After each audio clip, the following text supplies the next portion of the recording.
Hi hello welcome to our channel. నేను మీ సిరి. ఈరోజు మనం చెప్పుకోబోయే కథ రాక్షసుడు పార్ట్ 37. కథలోకి వెళ్ళే ముందు లైక్ చేయడం మర్చిపోకండి ఫ్రెండ్స్. నేను తేరుకునేసరికి తను 2 అడుగులు ముందుకు వేశాడు. వాళ్ళంతా ఒక్కసారిగా వెనక్కి తిరిగి, సాక్షి అక్కడే ఆగిపోయావేంటి, రా అని అడగడంతో అసలు ఏమీ ఎక్స్ప్రెషన్ ఇవ్వాలో కూడా అర్థం కాక ఎక్స్ప్రెషన్లెస్ ఫేస్తో ఆదిల్ వైపు చూశాను. అతని పెదవుల మీద ఎప్పటిలా అదే నవ్వు, కన్నింగ్ నవ్వు అని అది నాకు బాగా తెలుసు. నేను మౌనంగా అతని వెనక నడుస్తుంటే అతను అక్కడే ఆగిపోయాడు. ఇంకేం చేస్తాడేమోనని నా మూతికి 2 చేతులు అడ్డు పెట్టుకున్నాను నేను. అతడు నవ్వేశాడు. ఆ నవ్వు ఎలా ఉందంటే అచ్చం వెన్నెల కురుస్తున్నట్టుగా ఉంది. నా చుట్టూ చెయ్యేసి లాక్కెళ్ళిపోయాడు. ఆ ప్రదేశానికి కాస్త దూరంలో ఉన్న ఐస్ క్రీం పార్లర్లోకి వెళ్ళాం అందరం. లోపలికి వెళ్ళబోతున్నా అతని చేతిని పట్టుకుని లాగడంతో కాస్త వెనక వైపుకి వంగాడు. ఏంటన్నట్టు నా వైపు చూశాడు ఆదిల్. కాళ్ళు పైకెత్తి అతని మెడ చుట్టూ చేతులు వేసి తలని ఇంకాస్త పైకెత్తుతుంటే, అందడే అంత కష్టపడుకో అని ఓ డైలాగ్ విసిరి నా నడుం పట్టి ఇంకాస్త పైకెత్తాడు. లోపలికి నవ్వుకొని పైకి మాత్రం ముఖాన్ని ముచ్చుగా పెట్టాను. ఇప్పుడు ఈ స్టిల్ ఎందుకో, ఇందాక ముద్దు పెట్టుకున్నానని రివెంజ్ ప్లాన్ చేసావా ఏంటి, మళ్ళీ ముద్దు పెట్టుకుంటావా ఏంటి అని కళ్ళు ఎగరేశాడు ఆదిల్. ష్ అంటూ తన పెదవుల మీద వేలు పెట్టి తన కళ్ళలోకి చూడగానే నన్నే చూస్తున్నాడు తను. Happy birthday to you dear husband అని అతని నుదుటి మీద ముద్దు పెట్టుకున్నాను నేను. అతడు క్షణకాలం ఆశ్చర్యపోయినా, ఈ విషయం నాకు తెలుసు కానీ గుర్తులేదని నవ్వి అతను నన్ను కాస్త తిప్పి దగ్గరికి లాక్కున్నాడు. ఎందుకంటే లోపల బ్యాచ్ అంతా మా వైపే చూస్తుంది. నేను వాళ్ళకి కనిపించకుండా నాకు అడ్డుగా ఉన్నాడు ఆదిల్. నా చేతులు 2 తన ఛాతీ మీద వేసేశాను నేను.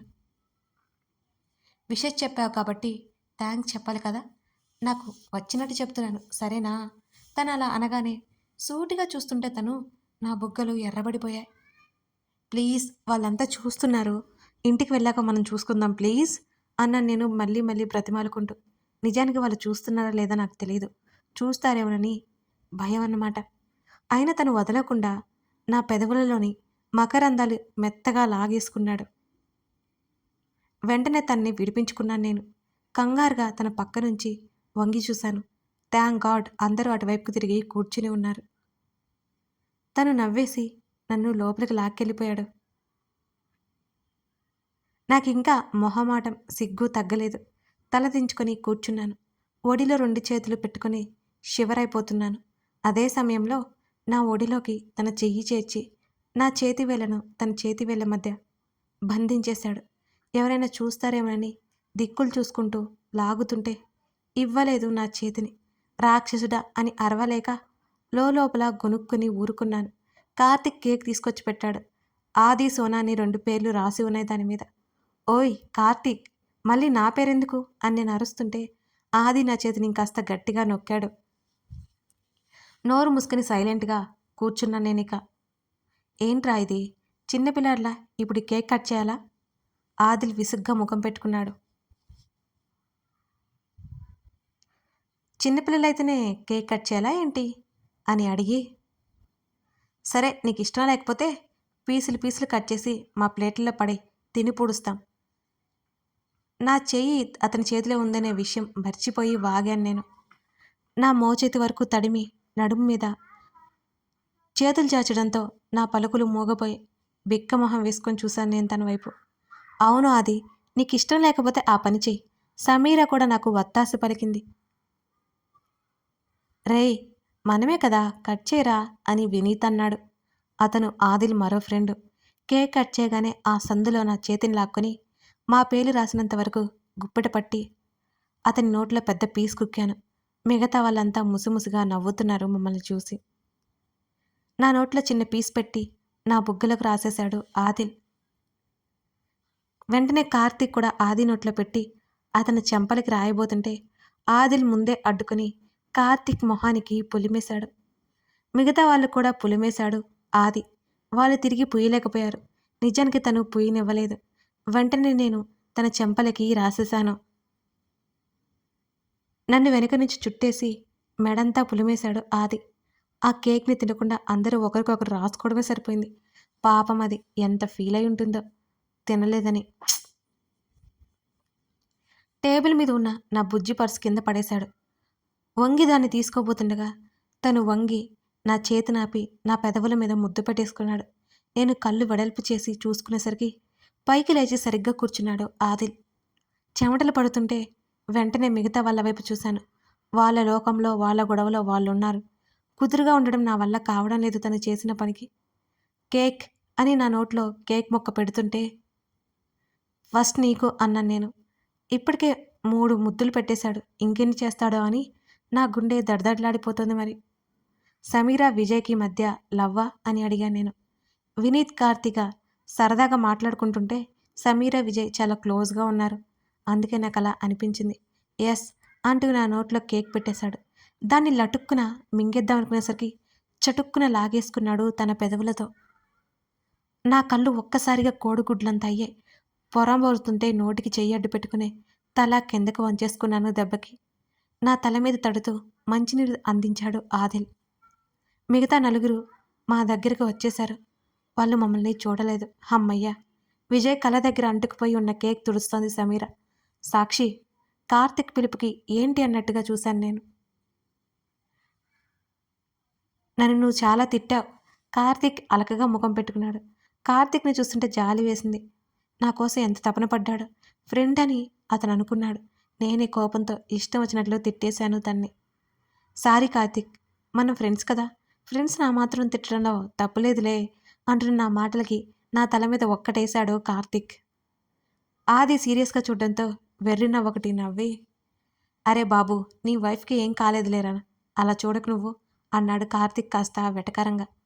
ఆ పాలలంతా రచ్చరచ్చ చేసి బిల్ దిట్టంగా ముట్టే చెప్పి వచ్చేశాం. ఎక్కడ ఉంటున్నారు అని ఆదిల్ అడుగుతుంటే హోటల్ రూమ్ తీసుకున్నాంరా అని చెప్పాడు విజయ్. సరే, ఉదయాన్నే రూమ్ వెకేట్ చేసి ఇటు వచ్చేయండి అని వాళ్ళిద్దరితో చెప్పి, సమీ నువ్వు మాతోరా, కార్తిక్ నువ్వు కూడా వచ్చేయ్ అని అందరినీ ఇన్వైట్ చేశాడు ఆదిల్. నేను ఇంటికి వెళ్ళి మార్నింగ్ వస్తానులే అని అన్నాడు కార్తిక్.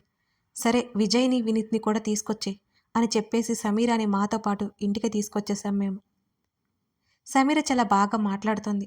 ఇద్దరం కారులో ఇంటికొచ్చే వరకు వాగుతూనే ఉన్నాం.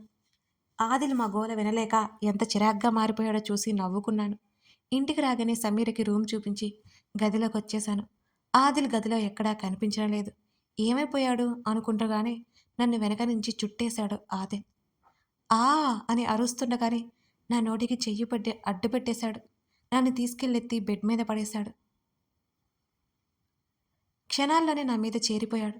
తను ఒక్కొక్క పనికి నేను షాక్లోకి వెళ్ళి మళ్ళీ మామూలయ్యేసరికి మరో షాక్ ఇస్తున్నాడు మరి నాకు. తన వెయిట్ నా మీద పూర్తిగా వేస్తుంటే గట్టిగా కళ్ళు మూసుకున్నాను నేను. నా గుండె విపరీతమైన వేగంతో కొట్టుకోసాగింది. శుభ అని తను అలా పిలుస్తుంటే మెల్లిగా కళ్ళెత్తి చూశాను. తన కింద పచ్చడైపోతున్న నా చేతులు తీసి తన చుట్టూ వేశాను. సారీ, ఆ రోజు తను అలా పిలుస్తుంటే కోప్పడడం గుర్తుకొచ్చి గిల్టీగా అనిపించింది. I like it. ఏది నేను సారీ చెప్పడమా అని అడిగాను. నా నుదురికి తన నుదురుతో చిన్నగా ఢీ కొట్టి, నీ పేరు అని ఆగి, సాక్షి, సోనా, శుభ ఎన్ని కావాలి నీకు అని అడుగుతుండగానే తనని పక్కకు తోసేశాను. సోనా అంటే ఏనుక్, ఎన్ని పేర్లైనా పెట్టుకుంటుంది అని నవ్వి, ఎంత వెయిట్ ఉన్నావో నేను మోయలేకపోతున్నాను బాబు అంటూ తన కౌగిలిలో ముడుచుకుపోయాను నేను. తప్పదు, అలవాటు చేసుకో. నా చెక్కిళ్ళ మీద ముద్దు పెట్టుకున్నాడు. టైం పడుతుంది మరి అన్నాను. పర్లేదు, వెయిట్ చేస్తాను అనగానే తన టీషర్ట్లోకి దూరిపోయాను నేను. వెయిట్ చెయ్యి అంటూ తన చెయ్యి నా నడుము చుట్టూ వేయించుకున్నాను. టార్చర్ చేయాలని డిసైడ్ అయిపోయావా అని అడుగుతూ నా చెంప మీద ముఖమానించాడు. ఎస్, నన్ను చాలా టార్చర్ చేశావు నువ్వు, భరించు మిస్టర్ హస్బెండ్ అంటూ రాక్షసానందం పొందుతూ నవ్వుకున్నాను నేను. శాడిస్ట్ అన్నాడు ఆదిల్. థ్యాంక్ యూ, ఇప్పటికే చాలా ఆలస్యమైంది, ఇక పడుకో. ఎంత టార్చర్ నాకు అవసరమా, కమిట్ అయిపోదాం అన్నాడు మెల్లిగా, మరింత గుసగుసగా. ఇంకోసారి అలా అన్నావంటేనా వెంటనే తన చేతి మీద గిల్లేశాను. ఇప్పుడు నేనేమన్నానని అని అడిగాడు ఇంకా నన్ను దగ్గరికి లాగేసుకుంటూ ఆదిల్. తన వెచ్చటి కోవిలిలో బుజ్జుకొక్క పిల్లలా ముడుచుకుపోయాను నేను. మనసైన వాడి సాంగత్యంలో ఇలాగే ఉంటుందేమో బహుశా. హాయిగా, నిశ్చింతగా. కమిట్మెంట్ అంటావి ఏంటి? కమిట్మెంట్?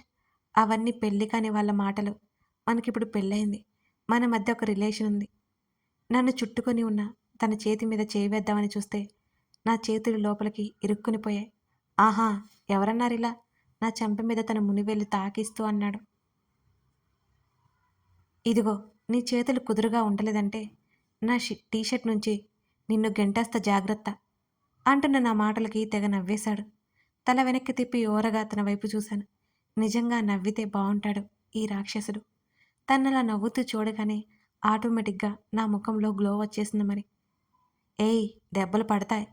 కుదురుగా లేని తన చేతి మీద ఒక్కటేశాను నేను. తప్పించుకోలేవు నా నుంచి. మరింత గాఢంగా నన్ను చుట్టేసుకుని నా వీపు దగ్గర ముఖం దాచేసుకున్నాడు ఆదిల్. నా వీపు మీద తన పెదవుల తాకిడికి ఉక్కిరి బిక్కిరైపోయాను నేను. ప్లీజ్, నా కంఠం వణికింది. గాఢంగా ఓ ముద్దిచ్చి నన్ను చుట్టుకుని కళ్ళు మూసుకున్నాడు. బహుశా తనలోని భావాలను అణుచుకోవడానికి కాబోలు. నా శరీరం అణువణువు ఎగిసిపడుతుంటే వాడికి సర్ది చెప్పి ముడుచుకుపోయాను తన కౌగిలిలోనే. నిశ్చింతగా, మరింత నిశ్చింతగా తన సమక్షంలో తెల్లవారులు గడిపేశాను. నేనంటే ఎప్పటికో లేస్తాను. తనైతే ఉదయాన్నే లేచేశాడు. ఆ రోజు కూడా నేను లేచేసరికి తన టీషర్ట్ నా ఒంటి మీదే ఉంది. ఆ రోజు ఎప్పుడో లేస్తున్న నేను అసలు తను ఏం చేస్తున్నాడో కూడా పట్టించుకోవట్లేదు. జుట్టు ముడిపెట్టుకుని బ్రష్ నోట్లో పెట్టుకుని బయటకు వచ్చాను. నాకు కనిపించలేదు. అక్కడి నుంచి బాల్కనీలోకి వెళ్ళాను. కిందకి చూడగానే గార్డెన్లో కసరత్తులు చేస్తూ కనిపించాడు. అలాగే బాడీని పెంచుతున్నాడు అనుకుంటా. గుడ్ల గొప్ప కళ్ళేసుకుని కాసేపు చూసుకుని మురిసిపోయాను నేను. మళ్ళీ రూమ్లోకి వెళ్ళి ఫ్రెష్ అయ్యి కిందకు వచ్చేసరికి సమీర కూడా గదిలో నుంచి బయటికి వస్తూ కనిపించింది. గుడ్ మార్నింగ్ సమీరా, నైట్ నిద్ర పట్టిందా అని ఎదురు వెళ్తూ అడిగాను నేను. గుడ్ మార్నింగ్ సాక్షి, నిద్ర పట్టింది. నాకు అలాంటివేమీ ఉండవులే, డోంట్ వర్రీ, ఎక్కడైనా నిద్రపోతాను అని తను నవ్వేసింది. ఇద్దరం కిచెన్లోకి వెళ్ళి ఏదో ప్రయోగం చేసే బదులు మా ఆదిబాబు గారి ఆంటీ మాత్రం మాకు కాఫీ ఇచ్చేశారు. అది తీసుకుని సమీరతో మాట్లాడుతూ తాగేశాను నేను. విజయ్, వినీత్ ఇద్దరిని రమ్మని చెప్పు సమీర అని తనకి చెప్పేసి ఆది కోసం జ్యూస్ పట్టుకెళ్ళాను నేను. తనకి ఎదురుగా బాసిం పట్టెలు వేసుకుని కూర్చున్నాను తన్నే చూస్తూ. కళ్ళు మూసుకొని యోగా చేస్తున్నట్టున్నాడు.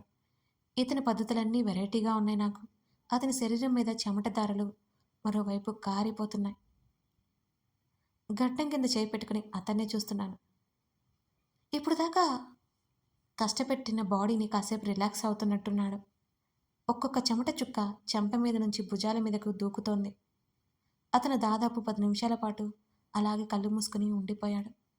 హలో మిస్టర్, నా గొంతుకి నిశ్చలంగా ఉన్న తన గనుగుడ్డు అటు ఇటు కదిలింది. మెల్లిగా కళ్ళు తెరిచి చూశాడు నన్ను.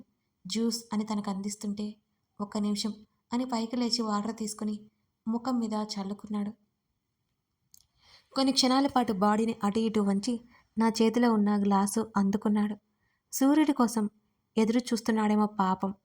ఇక్కడ సూర్య గారు రాకుండా వరుణ్ గారిని పంపించేశారు మరి. ఓయ్, చేసిన ఎక్స్‌ప్రెస్ చాలే గాని అన్నాను తన్నే చూస్తూ. ఎన్ని చేసిన లాభం ఏంటి? నువ్వే టెంప్ట్ అవ్వట్లేదు కదా అని ఆదిల్ అనగానే, ఏం మాట్లాడుతున్నావు? సిగ్గులేదు నీకు అంటూ చుట్టూ కంగారుగా చూశాను. బదులుగా మరో నవ్వు నవ్వి నాకు మండించాడు. సరే,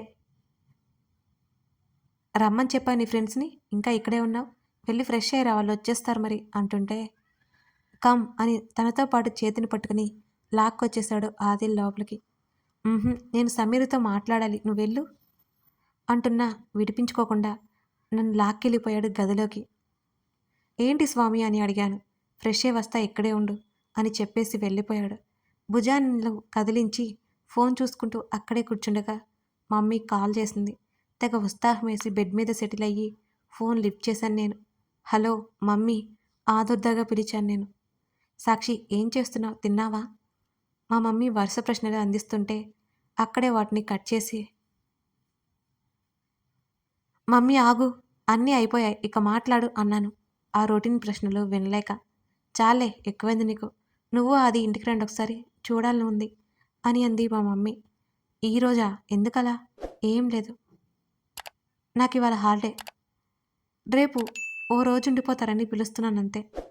కానీ కుదరదే, ఈరోజు ఆదిల్ ఫ్రెండ్స్ వచ్చారు అని నేను చెప్పడంతో, పర్వాలేదులే వాళ్ళు వెళ్ళిపోయాకే రండి. ఆదిని ఎక్కువ ఇబ్బంది పెట్టకు. ఇప్పటికే చాలా చేశావు.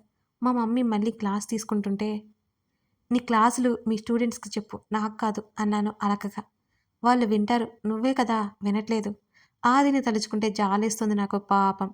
చాలా జాలిగా మాట్లాడింది మా మమ్మీ. ఎందుకట అని అడిగాను. ఎందుకేంటి, నిన్ను భరించాలి కదా అని వెంటనే డైలాగ్ విసిరింది. మమ్మీ, ఇది టూ మచ్ తెలుసా అని అన్నాను నేను. బుద్ధిగా ఉండు, ఇంకా చిన్నపిల్లవు కాదు, వీలు చూసుకుని రండి. రావడానికి చాలా దూరం అయిపోయింది నేను. సర్లే అలాగే వస్తాం. నాకు కూడా నీతో మాట్లాడాలని ఉంది, చూడాలని ఉంది కూడా అన్నాను నేను గారంగా. నాటకాలు వేయకే అంటుంటే, నిజంగా చెప్తున్నా అన్నాను. మా మమ్మీ నవ్వేసి, సరే జాగ్రత్త అంటూ కాల్ కట్ చేసింది. మాట్లాడుతుండగానే కాల్ కట్ చేయడం ఈ ఆదికి మా మమ్మీకి బాగా అలవాటేమో. తను బయటికి వచ్చేసరికి కోపంగా గోర్లు కొరుక్కుంటూ నన్ను చూస్తూ దగ్గరకొచ్చి, ఏమైంది మళ్ళీ, ఏ పురుగు దురింది అని కళ్ళెగరేశాడు. నేను చేతులు చాచడంతో నన్ను హత్తుకున్నాడు వెంటనే. అతని భుజం మీద వాలిపోతూ, నిజం చెప్పు, నన్ను లైఫ్ లాంగ్ నీతోనే ఉంచుకుంటావు కదూ అని నేను అడగడంతో, నా నడుము చుట్టూ ఉన్న తన చెయ్యి ఇంకా బిగుసుకోగానే నేను ఇలా అతుక్కుపోయాను తనకి. ఇదిగో చెప్తున్నాను విను. ఫ్యూచర్‌లో నేను లావుగా వచ్చినా, ఫేస్ అంతా చబ్బీగా మారిపోయినా, ఇంకా కలర్ తగ్గిపోయినా, నా పొట్టి జుట్టు ఊడిపోయినా, ఇవేం జరిగినా నన్ను వదిలేయకూడదు చెప్తున్నా అని నేను చెప్తుండగానే, పాగల్ అని నా తల మీద ఒక్కటేశాడు తను. అబ్బా! అలా కొడతావేంటి? ఇవేం జరిగినా నువ్వు నన్ను ఏమైనా అన్నావంటే నేను ఒప్పుకోను తెలుసా అని వేలు చూపిస్తూ అన్నాను. బెదిరించాను నిజానికి. మళ్ళీ దాన్ని ఎక్కడ కొరికేస్తాడేమోనని గబుక్కున వేలు వెనక్కి లాక్కున్నాను. సరే అనను అని కళ్ళు చిన్నవి చేసి చూశాడు దూరం లాగేస్తూ. సరే, ఎందుకు ఇక్కడే ఉండమన్నావు చెప్పలేదు అని అడిగాను. ఇవాళ నైట్ చిన్న పని ఉంది, వెళ్ళాలి అన్నాడు తను. ఎక్కడికి వెళ్ళాలి అని అడిగాను. అమ్మీని ఇక్కడ నుంచి షిఫ్ట్ చేయాలి, ఇక్కడ చేంజ్ లేదు అని అన్నాడు ఆదిల్. ఏదైనా సీరియస్ అయిందేమో అనిపించింది నాకు. నేను సరిగ్గా కూర్చున్నాక తను ఎదురుగా కూర్చున్నాడే నాకు. ఏమైందో అడగాలని డిసైడ్ అయ్యాను. కథ కొనసాగుతోంది. ఇప్పుడు ఆదిల్ వెళ్ళిపోతే వీళ్ళ మధ్య దూరం దేనికి దారి తీస్తుంది తెలుసుకోవాలంటే మన ఈ రాక్షసుడు కథని ఫాలో అవ్వండి. లైక్ చేసి కామెంట్ చేయడం మర్చిపోకండి ఫ్రెండ్స్.